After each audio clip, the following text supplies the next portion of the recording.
இப்போதான் cursor copilot போல AI tools எல்லாம் யூஸ் பண்ணி 90% ஆஃப் கோட ஆட்டோமேட்டிக்கா ஜென்ரேட் பண்ண முடியுது. அப்புறம் ஏன் நான் கோடிங் படிக்கணுங்கிற கேள்வி எல்லாருக்கும் இருக்கும். இப்போ இருக்கிற ஏஐ டூல்ஸ் எல்லாம் ஃபுல்லி ஆட்டோமேட்டட் காரெல்லாம் இன்னும் மாறல. அதாவது அது தப்பா போற இடத்துல நம்ம தான் சரியா அதை ஹேண்டில் பண்ணணும்.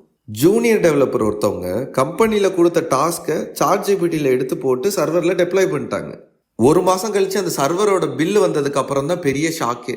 இங்க ப்ராப்ளம் என்னன்னா, ஜென்ரேட் பண்ணி தர கோடு சரியா இருக்கான்னு செக் பண்ற அளவுக்காச்சும் டெவலப்பருக்கு நாலேஜ் இருக்கணும்.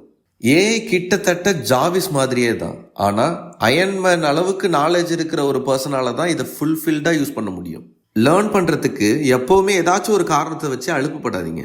ஓதுவது ஒழியேல். ஆனா இந்த ஏஐ டூல்ஸ் எல்லாம் யூஸ் பண்ணி 10 பேர் செய்ய வேண்டிய வேலையை கம்மியான டைம்ல ஒரே ஆளால செய்ய முடியும். இதனால ஜாபோட மார்க்கெட் கொஞ்சம் குறையறதுக்கு வாய்ப்பு இருக்கு. ஆனா நீங்க நினைக்கிறத ஈஸியா பண்றதுக்கான எல்லா வழியையும் இந்த ஏஐ டூல்ஸ் தரும். அதனால ரிசர்ச் அண்ட் டெவலப்மெண்ட்டுக்கு ரொம்பவே ஸ்கோப் அதிகமா இருக்கு. இதனால ப்ராடக்ட் பேஸ்டு ஸ்டார்ட் அப்லாம் உருவாகிறதுக்கு நிறையவே வாய்ப்பு இருக்கு. நீங்களும் அதுல ஒரு ஆளா இருப்பீங்க.